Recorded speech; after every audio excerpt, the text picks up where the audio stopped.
மருத்துவர் நமக்கான அனுசரணை வழங்குகின்றார்கள்.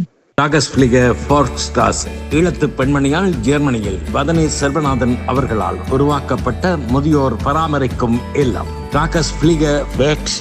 உங்களுக்கு வணக்கம். நீங்கள் பார்த்துக் கொண்டிருப்பது STS தமிழ் தொலைக்காட்சி. STS தமிழ் தொலைக்காட்சியில் வார வாரம் இடம்பெற்றுக் கொண்டிருக்கின்ற மருத்துவர் நாம் நிகழ்வோடு உங்களோடு வளமையாக இணைந்திருக்கின்ற ராமநாதன் அவர்கள் உலகியல் நிபுணர் டென்மார்க்கிலிருந்து கலந்து கொள்கிறார். வணக்கம். வணக்கம் உங்களுக்கும் உங்கள் நேயர் எல்லோருக்கும். தற்கொலை காரணங்கள் என்பதை பற்றி நாங்கள் சென்ற வாரம் உளவியல் ரீதியான விடயங்களை பார்த்திருந்தோம். இது தவிர்த்து இருக்கின்ற தகவல்கள் எவையாக இருக்கின்றன? கடந்த முறை பார்த்த இதெல்லாம் முக்கியமாக மனதில் வர்ற குழப்பங்கள், மனதில் உள்ள உளச்சோர்வு, இப்படியான காரணங்கள், அகக்காரணங்களை பற்றி முக்கியமாக கவனம் எடுத்து பார்த்தினாங்க. ஆனா அது ஒரு பகுதி, அந்த தற்கொலை செய்யற முயற்சிகள், தற்கொலை நடக்கிற விஷயங்களுக்கு ஒரு முக்கியமான ஒரு பகுதி அது. ஆனா இதை விட சூழல்ல உள்ள விடயங்களும் ஒரு மனுஷனை தற்கொலை செய்ய தூண்டுகிறது. சூழல்ல உள்ள காரணங்கள் குறிப்பாக நாங்க பார்த்தோம் என்று சொன்னா, இப்ப எங்கட தமிழ் ஈழத்தை நாங்க முக்கியமா இதுல எடுத்துக்கொள்ளலாம் என்று நான் எதிர்பார்க்கிறேன். மேல தேச நாட்டுல இங்க நாங்க இருக்கும் போது இங்க அகக்காரணங்கள் தான் கூடுதலாக இருக்கு. ஏனென்று சொன்னா புற உலகு என்றது நேர்த்தியாக கட்டப்பட்டிருக்கு, நேர்த்தியாக ஒழுங்கமைக்கப்பட்டிருக்கு. அப்ப அந்த புற உலகில இருந்து வர்ற பிரச்சனைகள் என்றது மிக மிக குறைவு. இங்க வருமானங்கள், எங்களுடைய அமைதி, நிம்மதியான வாழ்க்கை, நிம்மதியான நித்திரை, நிம்மதியான சாப்பாடு, பல விஷயங்கள் இங்க முழுமையாக இருக்கு. அப்ப அதனால சூழல்ல இருந்து வர்ற தாக்கங்கள், அதால வர்ற பிரச்சனைகள் மிக கட்டுப்படுத்தப்பட்டிருக்குன்னு சொல்லலாம், அல்லது மிக கட்டுப்பாட்டுக்குள்ள இருக்குன்னு சொல்லலாம். ஆனா தமிழில எங்கட ஊர் பகுதியை நாங்க பார்க்கும்போது அங்க இந்த பகுதியும் இல்லை. அதாவது ஒரு கட்டுப்பாடான ஒரு ஒழுங்கமைக்கப்பட்ட சமூகம், ஒழுங்கமைக்கப்பட்ட ஒரு மனித நல்வாழ்வுக்குரிய திட்டம், இதுகள் ஒன்றுமே அங்க இன்னும் வரையில்லை. தொட்டமாக வெளியில இருந்து போற ஆக்களோ அல்லது மனித நேயம் உள்ள ஆக்களோ தொட்டமாக அங்கொண்டும் இங்கொண்டுமாக செய்து கொண்டிருக்கிறார்கள். அது இல்லாமல், துப்புரவா இல்லாமல் என்று இல்லை. ஆனா அது முழு மக்களையும் இணைச்சு ஒரு கட்டுக்கோப்புக்குள்ளேயோ அல்ல ஒரு சமூகம் என்ற ஒரு உணர்வோடையோ நாங்கள் எல்லோரும் ஒரு இன மக்கள் என்ற இதோடைய கொண்டு வர்றதுக்கு இன்னுமே அந்த தளம் இன்னும் உருவாகவில்லை.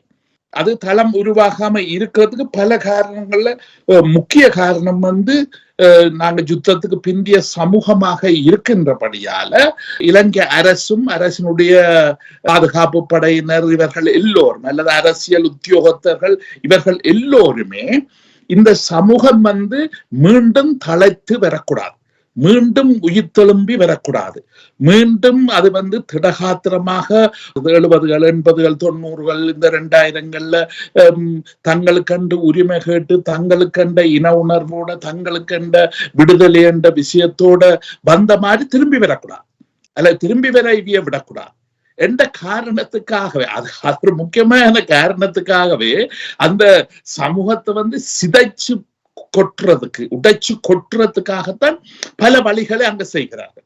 அதுக்கு நிறைய உதாரணம் எங்கட சமூகத்துல இருக்கிறத நாங்கள் அடிக்கடி தொலைபேசியல்லையோ அல்லது எங்களுடைய தொலைக்காட்சியல்லையோ வீடியோக்கள்லயோ சோசியல் மீடியா பல இடங்கள்ல நாங்க கேள்விப்படுறோம் இல்லையோ. உதாரணமாக இந்த வாழ்வெட்டு குழுக்கள்ல இருந்து, போதைப் பொருள்கள்ல இருந்து, கூடாத பழக்க வழக்கங்கள்ல இருந்து பல விஷயங்கள் அங்க கொடிகட்டி பறக்குது.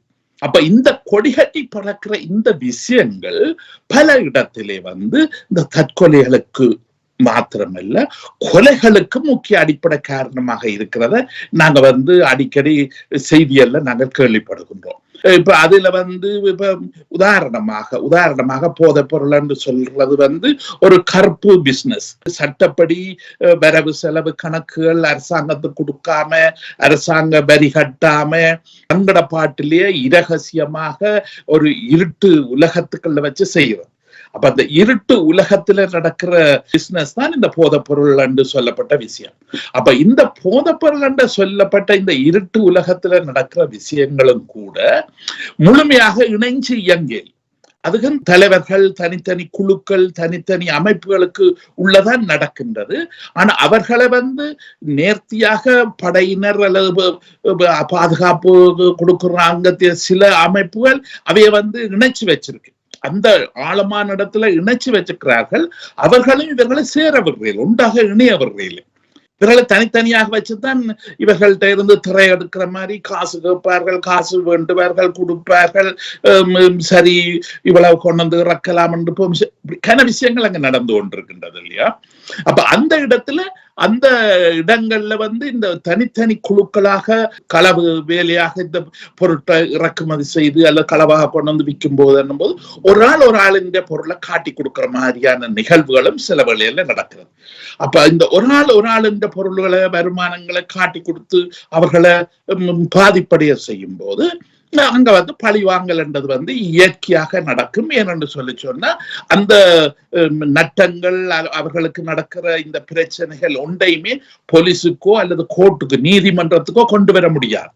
அந்த இடத்துக்கு இவர்களால அங்க வாதிட முடியாது. என்னுடைய இவ்வளவு விஷயத்த நட்டம் போயிருக்கு, இதுக்கு நட்டஈடு வேணும், அல்ல இதுக்கு எனக்கு ஏதாவது உதவி வேணும், பாதுகாப்பு வேணும், இப்படியாக சட்டப்படி அந்த விஷயத்துக்கு சட்ட முறைக்கூடாக போலீஸுக்கூடாகவோ நீதிமன்றத்துக்கூடாகவோ நீதி கேட்க முடியாது, நீதி செய்ய முடியாது. அப்ப இதனால அவர்கள் தங்களுக்குள்ளேயே அந்த நீதியை தாங்களே எடுத்து தாங்களே தீர்த்து கொள்ளுவார்கள்.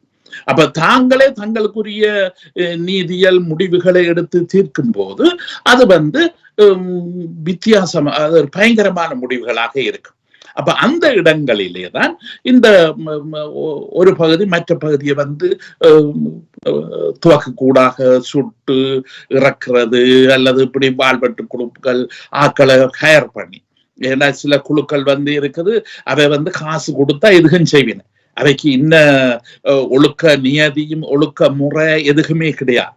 அவர்கள் பணமண்டை என்ற அவைய போதைக்கு ஏற்கனவே அடிமையாக இருக்கிறபடியால அவர்களுக்கு போதை பொருள் வேண்டதுக்கு நிறைய காசு தேவை. என்ன போதை பொருள் சாதாரணமா வேண்டல, பெரிய பெரிய காசு தேவை இல்லையோ? அப்ப அப்படியான பல விஷயங்களுக்காக அவர்கள் இலகுவில விலை போகிறார்கள். இப்படியான அநியாயமான அக்கிரமமான கொடூரமான பல விஷயங்கள் நடக்கிறதுக்கு அவர்களை காசு கொடுத்து வேண்டக்கூடியதாக இருக்கின்றது. அவர்களும் வேலை கச்சிதமாக ஒரு ஆளை இன்னதென்று சொல்லி சொன்னா கச்சிதமாக அந்த வேலையை செய்து முடிச்சு கொண்டிருக்கின்றார்கள். அது பட்ட பகலையும் செய்வார்கள், இரவிலையும் செய்வார்கள். ஏன்னா அவர்களுக்கு இன்ன நேரம் இந்த மாதிரி செய்யணும் என்ற ஒரு கட்டுப்பாடு கூட அவைக்கு இல்லாத மாதிரி தான் அவன் செயல்பாடு இருக்காங்க. ஊர்ல நடக்கிற செயல்பாடுகளை பார்க்கும் போது இல்லையா? அப்ப அதில இருந்து அவர்களுக்கு ஏதோ பின்னணி உதவியல் அங்க தாராளமா இருக்கு என்றதை நாங்க விளங்கக்கூடியதாக இருக்கின்றது இல்லையா? அப்ப இந்த இதில கொலைகள் என்றது ஒரு பக்கத்துல நடந்து கொண்டிருக்கிறது. ஆனா எங்களுடைய தலையங்கத்துக்கு நாங்க திரும்பி வருவோம். தற்கொலை என்று சொல்லப்படுற இந்த விஷயத்துக்கு நாங்க திரும்பி வந்தோம் என்று சொல்லி சொன்னா, இப்ப இந்த பூத பொருள் என்று சொல்ற விஷயம் இங்க மேற்கு நாடுகள்ல கூட, இப்ப இங்க நாங்கள் இருக்கிற இந்த ஐரோப்பா போன்ற இந்த மேற்கு நாடுகள்ல கூட இந்த போத பொருளை இவர்கள் அளவுக்கு மிஞ்சி பாவிச்சு அதுக்கு அடிமையாக, அந்த போதைக்கு அடிமையாக போய்கொண்டிருக்கும் போது ஒரு கட்டத்திலே இனி நான் இருந்து பிரயோசனம் இல்லை, நான் இந்த போதை பொருள் இல்லாம என்னால உயிர் வாழ முடியாது என்ற ஒரு கட்டத்துக்கு அவர்கள் சில பேருக்கு அளவுக்கு மிஞ்சி போதை பொருளை அடிச்சு அந்த மயங்கி தாங்களாய் இறந்து கொள்ளுகிறார்கள். அதுவும் ஒரு வகையான தற்கொலையாகத்தான் இருக்கின்றது இல்லையா? மற்றும்படி அவர்கள் பொருள்கள் இதுகள் கிடைக்கல தானே இல்லையா என்று சொல்லி சொன்னா, அந்த போதைப் பொருள் வாங்குறதுக்குரிய பணங்கள் வசதிகள் கிடைக்கலையா என்று சொல்லி சொன்னா சின்ன சின்ன கொள்ளைகள், சின்ன சின்ன களவுகள், சின்ன சின்ன விஷயங்கள்ல ஈடுபட்டு தங்களோட போதைப் பொருளை வாங்கி எடுத்துக்கொண்டு இருப்பார்கள். ஆனா ஒரு கட்டத்துல பல கொள்ளைகள் பல விஷயங்கள்ல ஈடுபட்டபடியால அவர் அங்க பெரிய ஒரு பேர் போன ஆளாக வந்துடுவார். இப்படி ஒரு கிரிமினல், ஒரு குற்றவாளி என்ற ஒரு பெரிய, அதான் சமூக மட்டத்தில் கோர்ட்ல போய் தீர்மானிக்கிற இல்லையா குற்றவாளி என்று, உள்ளூருக்குள்ள அவருக்கு இந்த மாதிரி என்று பேர். அப்ப அதுக்கு பிறகு அவர்களால் இயங்குற தன்மைகள் இதுகள் குறைவாக இருக்கும். அப்ப இந்த நேரங்களையும் அவர்கள் தாங்கள் இருந்து பிரயோசனம் இல்லை, எங்களை முடிச்சு கொள்ளுவோம் எங்களை முடிவாக்கி கொள்ளுவோம் என்ற ரீதியில அவர்களும் கூடுதலாக தற்கொலை என்ற விஷயத்தை தாங்களாகவே விரும்பி ஏற்றுக்கொண்டு போற தன்மைகள் இருக்கு. இதை விட இப்ப அங்க இன்னும் பல விடயங்கள்ல நாங்கள் பார்க்கிறோம் என்னன்னு சொன்னா இந்த இளம் பொம்பளை பிள்ளைகள் கூடுதலாக இந்த தற்கொலை தற்கொலையில இறக்கிறார்கள், தற்கொலையில இறந்து போகிறார்கள் இல்லையோ. அப்ப இந்த பெண் பிள்ளைகளை பொறுத்தவரையில பரவலாக அங்க ஊர்ல இருந்து பார்க்கும்போது கூடுதலாக என்னோட பெண் பிள்ளைகளை பொறுத்தவரை அங்க பேசப்படுற விஷயம் இது விஞ்ஞான ரீதியாக என்னோட புள்ளிவரம் இல்லை, இன்ன காரணம் என்று சொல்றதுக்கு புள்ளிவரம் இல்லை. ஆனா அங்க பரவலாக பேசப்படுற விஷயம் என்னன்னு சொன்னா இந்த பொம்பளை பிள்ளைகள் இந்த விலை உயர்ந்த பொருள்களுக்கு மயங்கி போற தன்மை உண்டு. அது தொலைபேசியா நவீன தொலைபேசியலா இருக்கலாம், இல்ல கைக்குள்ள செலவுக்குரிய பொருளாக இருக்கலாம், அல்லது நகை பொருள்கள் வேண்டதா இருக்கலாம். இந்த ஆடம்பர பொருள்களுக்கு இந்த பெண் பிள்ளைகள் மிகவும் ஆசைப்படுகின்றார்கள், அல்ல அதுக்கு விரும்புகிறார்கள். இந்த இன்னொரு பகுதி மற்ற பகுதிக்கு ஒரு ஆம்பளை பிள்ளைகள் இவர்களுக்கு இந்த மாதிரியான பொருள்களை வேண்டி கொடுத்து இந்த பொருள்களுக்கு அவர்கள் முடனான தற்கால தொலைபேசியோ கை தொலைபேசி இதுகள் எல்லாத்தையும் வேண்டி கொடுத்து அவர்களை மயக்கி கூடுதலாக பாலியல் துன்புறுத்தல் அல்ல பாலியல் உறவுகள்ல கூடுதலாக போய் இணைகிறார்கள். ஆனா இன்றைக்கு அங்கே யாழ்ப்பாணம் எங்கட ஊரை பொறுத்த வரையில பாலியல் விஷயம் என்று சொல்றது இப்ப மேல தேசத்துல இங்க என்ன விதமாக அந்த குழந்தை கிடையாமல் பாலியல் உறவை வச்சிருக்கலாமோ அது மாதிரியான வசதிகள் அங்க இருக்கு. அப்ப அந்த வசதிகள் அங்க இருக்கிறதும் இந்த மாதிரியான பாலியல் விஷயங்களுக்கு தூண்டுதலாக இருக்காங்க. இன்னொரு பக்கத்துல அவர்களுக்கு தவறுதலாக குழந்தைகள் கிடைக்க வருகிறது இல்லையோ. அப்ப அந்த தவறுதலாக குழந்தைகள் உருவாகி குழந்தைகள் வரும்போது அந்த குழந்தைகள் வந்தவுடனே சில பேர் அதை மற்றவைக்கு தெரிய விடாம பெற்றோருக்கு தெரிய விடாம அதனால மன உளைச்சல் ஏற்பட்டு அதை கற்பத்தை கலைப்பதற்காக அங்க கடுமையாக முயற்சிக்கிறார்கள். கடுமையாக முயற்சி அதுக்கு உதவி செய்யறதுக்கு அங்க சில வைத்தியர் என்ற பேர்ல உள்ள போலி டாக்டர் அவர்களும் அங்க இருக்கிறத நாங்க கேள்விப்படுறோம். அந்த போலி டாக்டர் இவர்கள்ட்ட போய் கூட இவர்கள் இந்த கருக்கலைப்புகள் இதுகளை செய்து கொள்ளுகிறார்கள். இன்னும் ஒரு பகுதியினர் அது கூட இப்ப சில கௌரவமான குடும்பங்கள் இதுகள்ல பிறந்த பிள்ளைகள் இதுகள் என்று சொல்லும் போது அவைக்கு பெரிய அகௌரவமான விஷயம், மானம் போற விஷயமாக இருக்கு. அவர்களுக்கு மாத்திரமல்ல அவை இந்த குடும்பங்கள் எல்லாத்துக்கும் மானம் போற விஷயமாக இருக்கும் என்று சொல்லி அவர்களே தங்களை மாய்த்து கொள்ளுகிறார்கள். அந்த விஷயங்கள் வெளியில வரக்கூடாது, தான் இதுக்கு மேலே ஒன்றும் செய்யலாது. அங்கேயும் இப்ப கருத்தடை என்று சொல்றது இப்ப மேல தேச நாடுகள்ல 12 வாரத்துக்குள்ள அல்லது 18 சில அரசாங்கங்கள் 18 வாரத்துக்குள்ள உள்ள குழந்தைகளைத்தான் கருக்கலைப்பு செய்யலாம் சட்டப்படி. அதுக்கு பிறகு சொன்ன செய்ய முடியாது. இப்ப சில பிள்ளைகள் அந்த சிறு ஆரம்பத்துல இந்த தாங்கள் கருவிட்டு இருக்கோம் என்று தெரியாமல் அவர்கள் இருக்கிறார்கள்.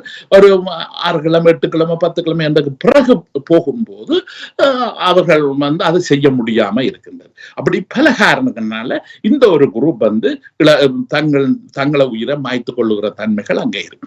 அடுத்தது கூடுதலாக இன்னும் ஒரு முக்கியமான விஷயத்தை அங்கே நான் ஊருக்கு போயிருந்த போது அவதானிச்சது என்னன்னு சொன்னா இப்ப பல ஆண்கள் அல்ல பல குடும்பங்கள் இந்திய காலத்துல ஒரு விரைவாக ஒரு தொழில் செய்து முன்னுக்கு வரணும், விரைவாக தொழில் செய்து லாபம் ஈட்டணும் அல்லது தாங்கள் பொருளாதாரத்துல வளர வேணும் என்ற காரணத்துக்காக அங்க சில இலகுவான சின்ன சின்ன கடைகளை போடுறதோ அல்ல சின்ன சின்ன வாகனங்களை வேண்டுறதோ அல்லது ஒரு மினி பஸ் போன்ற இந்த விஷயங்கள்ல முதலிடுறது. ஏன்னா இதுகளால உழைச்சு முன்னுக்கு வரலாம். ஆனா அதெல்லாம் முக்கியமான பிரச்சனை என்னன்னு சொன்னா மாத காசுக்கு இந்த வாகனங்களை வாங்குகிறார்கள் இல்லையா. இப்ப இங்க மேல தேச நாடுகள்ல அது பெரிய ஃபேமஸான ஒரு விஷயம். ஏன்னா இங்க வருமானம் இருக்கிறபடியால அதை வேண்டி போட்டு நாங்கள் எப்படியும் கட்டி முடிக்கலாம் இல்லையா. ஆனா இப்ப அங்க வந்து பெரிய பஸ்ஸுகளையோ போக்குவரத்து வாகனங்களையோ இப்படி போய் கம்பெனிகள்ல இல்ல பேங்குகள்ல வந்து மாதம் கட்டுறோம் என்று சொல்லி இது எடுத்தார்கள் என்று சொன்னா, இந்த வாகனங்களை எடுத்தார்கள் என்று சொன்னா முதல்ல ஆரம்பத்துல ஓடுவார்கள், அதுல வருமானம் வரும், கட்டி சமாதானமாக எல்லாம் செய்து முடிச்சு கொண்டு இருப்பார். ஆனா ஒரு 4 வருஷம் 3 வருஷம் 5 வருஷம் போன பிறகு அந்த வாகனங்களுக்கு பிரேக் டவுன் வர பார்க்கும்.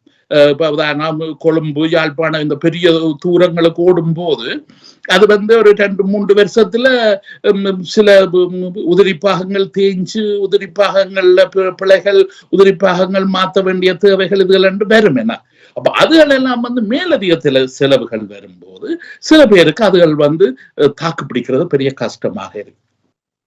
இப்படியான நேரங்கள் அங்க பல பேர் வந்து அந்த மாத கட்டுப்பணத்தை கட்ட முடியாத நிலைக்கு வந்துடுறார்கள். அதிலும் இன்னும் ஒரு சில பேர் இருக்கிறார்கள் என்னன்னு சொன்னா, அந்த பெரிய அளவில தாங்கள் பொருளாதாரத்தை முன்னேற வேண்டும் என்று சொல்லி போட்டு 4 வாகனம் 5 வாகனம் என்று சொல்லி பெருவாரி வாகனத்தை வந்து இப்படி மாத இதுகளில் எடுத்து போட்டு தொழிலுக்கு ஆக்களை வச்சு ஓடுவார்கள். தொழிலுக்கு ஆக்களை வச்சு இந்த வர்த்தகத்தை அல்ல இந்த பிசினஸை செய்து கொண்டு இருப்பாரு.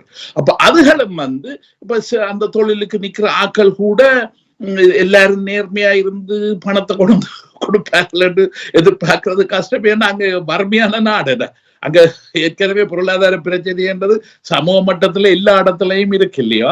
அப்ப அந்த இடத்துல வந்து இவர் 6-7 வாகனத்தை வேண்டி வச்சு போட்டு ஆக்களை வச்சு வேலை செய்தாருன்னு சொல்லி சொன்னா, முதல் ஆரம்பத்துல இவரை விளங்கும் மட்டும் எல்லாரும் நேர்மையா நடப்பார்கள் இல்லையோ.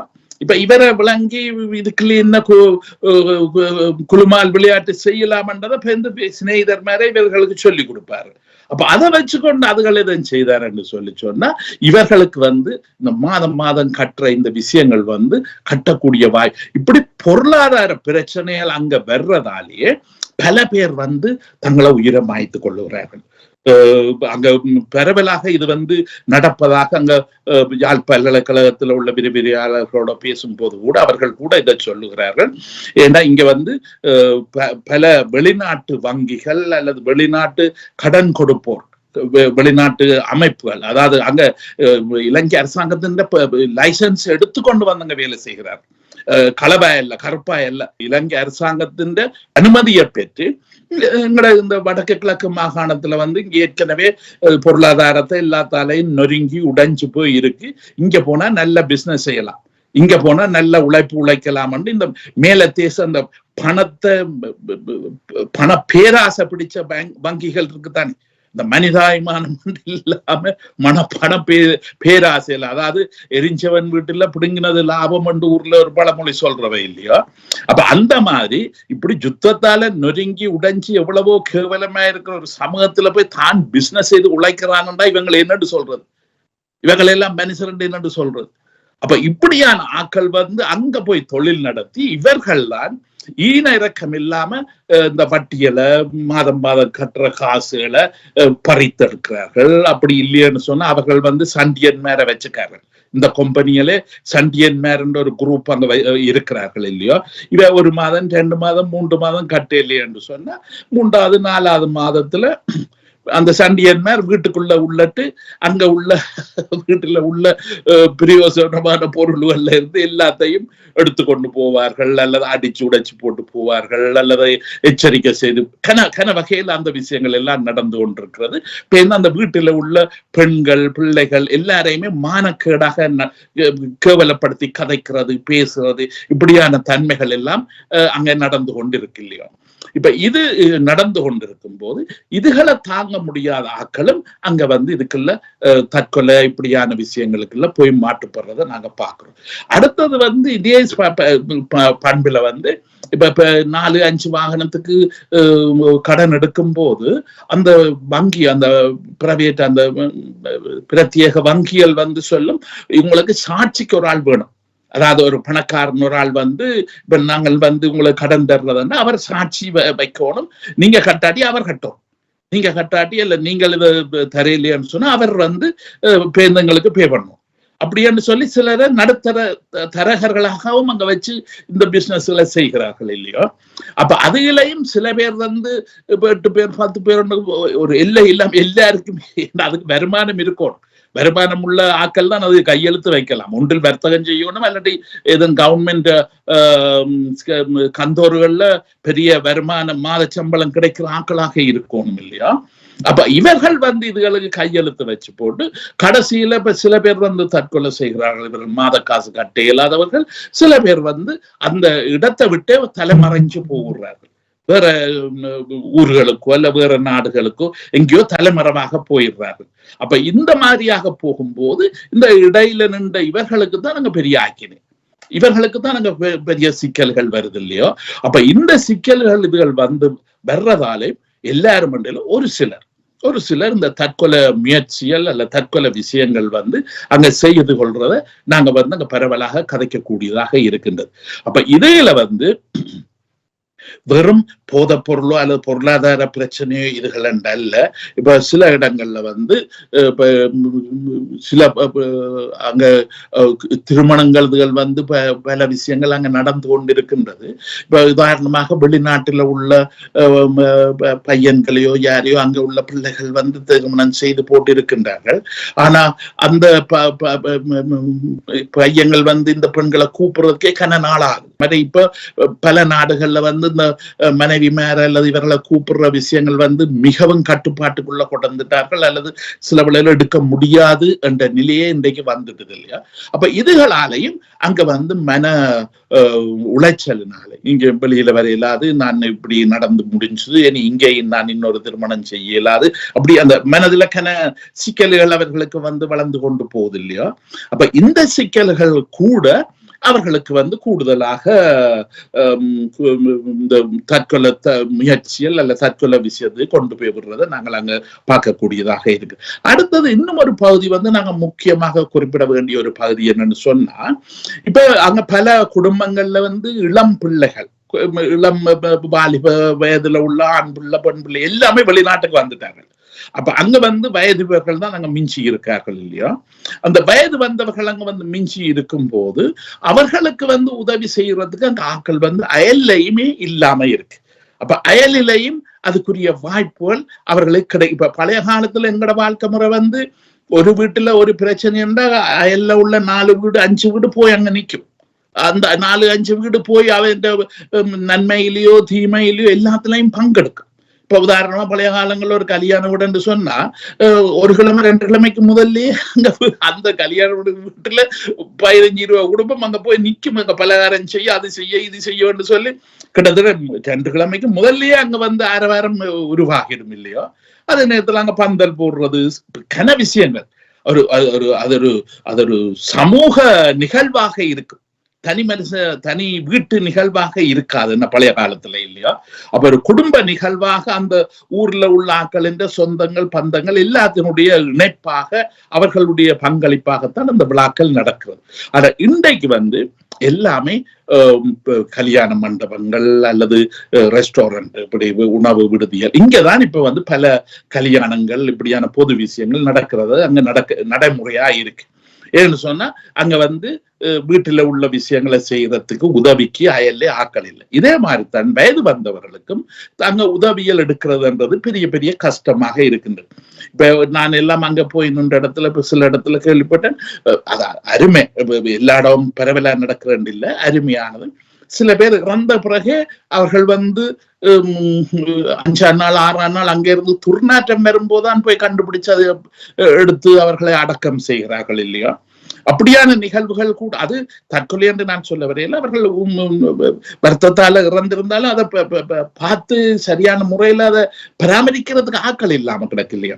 அப்ப இதையில இன்னொரு பகுதியினர் வந்து கூடுதலாக தற்கொலை முயற்சிகளையும் செய்கிறார்கள். இப்ப சில பேர் வந்து கிணறுகள், அங்க வந்து வலி இலகுவான இந்த கிணறுகள். இப்ப பழைய காலத்துல வந்து இப்ப நாங்க 70-80 அந்த காலத்துல நாங்கள் இருக்கும் போது தற்கொலைகள் வந்து முக்கிய காரணமா இருக்கிறது அந்த விவசாயத்துல பாவிக்கிற கிருமி நாசினிகள். அந்த கிருமிநாசினி விஷயங்களை குடிச்சு இறக்குறவதான் அந்த நேரத்துல கூடுதலாக இருந்தது இல்லையா. ஆனா இன்றைய காலத்துல வந்து அந்த கிருமிநாசினியால் கிடைக்கிறதே அது பெரிய அபூர்வம். எல்லாம் கட்டுப்பாட்டுல கொடுக்குறாங்க. மற்றது வந்து அது வந்து அங்க இலகுவாக எல்லாருக்கும் கையில கிடைப்பது கிடையாது இல்லையா. அப்ப அதனால வர தற்கொலை தன்மைகள் அங்க குறைவாக இருக்கு.